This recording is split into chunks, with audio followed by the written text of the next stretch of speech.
राधे राधे। ओम नमो नारायण। आप सुन रहे हैं कार्तिक स्नान के महत्तम। कार्तिक स्नान जब हम करते हैं तो 35 महत्तम होते हैं, अध्याय हैं, जिनको हमें सुनने से कार्तिक स्नान का पूरा फल प्राप्त होता है। अगर हम कार्तिक स्नान नहीं करते हैं तब भी अगर हम महत्तम सुनते हैं तो हमें कार्तिक स्नान का ही पूरा फल प्राप्त होता है। इसलिए मैं आपको प्रतिदिन कार्तिक मास का महत्तम सुनाती हूँ और आप बहुत अच्छे से सुन रहे हैं और आपके बहुत सारे रिक्वेस्टेड वीडियो आ रहे हैं। मैं जल्दी से वो सारे वीडियो आप तक पहुँचाऊँगी। तो आज हम सुनेंगे कार्तिक मास का 10वां अध्याय। राजा पृथु पूछने लगे, हे मुने, आपने कार्तिक मास में विष्णु की पूजा का महत्तम कहा, इस मास में किसी और भी देवता का पूजन या व्रत होता है तो वह भी कहिए। नारद जी कहने लगे, अश्विन शुक्ला पूर्णमासी को ब्रह्मा जी का व्रत होता है, कार्तिक कृष्णा चतुर्थी को गणेश जी का तथा अष्टमी व अमावस को भी लक्ष्मी जी का व्रत होता है। कार्तिक में जो कुमारी इस व्रत को करती हैं उनको सुयोग्य पति मिलता है। जो विवाहित स्त्रियां इस व्रत को करती हैं उसको सौभाग्य अटल रहता है। प्रातःकाल स्नान आदि से निवृत्त होकर चंदन आदि से गणेश जी का पूजन करना चाहिए। चंद्र होने पर चंद्रमा को अर्घ देना चाहिए, फिर उत्सव मनाकर भोजन करें। स्त्रियों को अपने सौभाग्य के लिए इस व्रत को अवश्य करना चाहिए। नारद जी कहने लगे, हे राजा पृथु, इस व्रत का एक सुंदर इतिहास मैं तुमसे कहता हूँ, सुनो।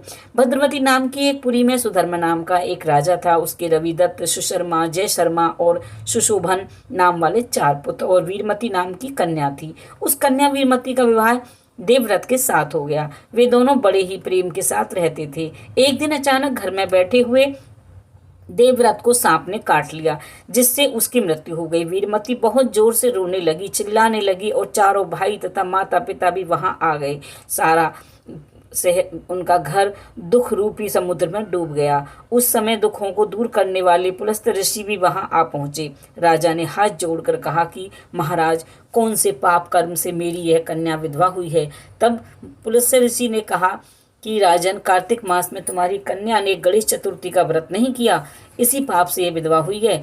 वह अब भी इस व्रत को करे तो उसका मृतक पति जीवित हो जाएगा। यह कहकर ऋषि तो चले गए। राजा अपने जमात के मृत शरीर को तेल में डलवा दिया। जब कार्तिक मास आया तो उसकी कन्या ने विधिवत करके उद्यापन में ब्राह्मणों को बहुत सा धन दिया, जिसके प्रभाव से उसका मृतक पति फिर जीवित हो गया। अतः सौभाग्यवती स्त्रियों को अपने सौभाग्य की रक्षा तथा संताप प्राप्त करने के लिए यह व्रत अवश्य करना चाहिए। तो इस तरह से 10वां अध्याय समाप्त हुआ। पर जो भी नारियां हैं हमारे भारतवर्ष में, सनातन धर्म में जितनी भी नारियां हैं, उनको गणेश चतुर्थी का व्रत जरूर करना चाहिए। हर महीने आती है वैसे, लेकिन कार्तिक महीने में जो चतुर्थी आती है उसको करवा चौथ भी कहते हैं।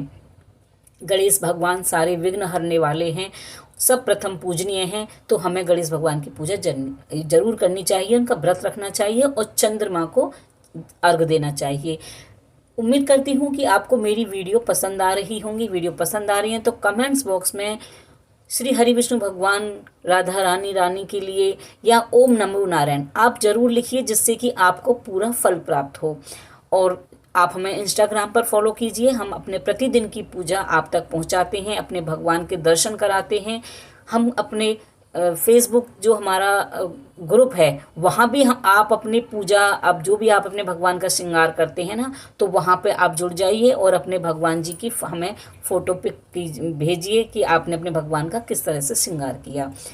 अब मैं आपको सुनाऊंगी, इसी में एक आपको कथा और सुनाऊंगी मैं आपको। इसमें जो मैं कार्तिक मास की कथा आप तक पहुंचा रही हूँ ना, तो इसमें बहुत सारी कार्तिक की कथाएं होती हैं। वो कथाएं भी मैं आप तक पहुंचाना चाहती हूँ, जिसमें नित्य नेम की कथा है, नवग्रह की कथा है, पीपल की कथा है। सभी पूजन कैसे होते हैं कार्तिक मास में, पीपल देवता का, कार्तिक मास की सारी वीडियो हमारे चैनल पर अपलोड हैं। तो एक बार आप हमारे चैनल पर विजिट कीजिएगा। अपने धर्म से जुड़ने के लिए, रीति रिवाजों से जुड़ने के लिए मेरे चैनल पर आप विजिट कीजिए, तो आपको बहुत अच्छे अच्छे वीडियो मिलेंगे। कार्तिक के महीने में तुलसी माता पर संध्या काल में दीपक अवश्य जलाना चाहिए। तुलसी माता पर ना दीपक जो जलाया जाता है वो तारों की छांव में ही जलाया जाता है, चाहे वो आप प्रातः काल में जलाएं या संध्या काल में जलाएं। कार्तिक स्नान अगर आप नहीं भी कर पाते हैं तो तुलसी माता की सेवा कीजिए, शालिग्राम भगवान की सेवा कीजिए, आंवला, पीपल, पथबारी, इनकी आप जल दें, आप इनमें दीपक जलाएं। इस तरह से भी आप पूरा फल प्राप्त कर सकते हैं। इसी के साथ वीडियो को समाप्त करती हूँ। बने रहिए मेरे चैनल पर इसी तरह की वीडियो देखने के लिए। राधे राधे, जय श्री।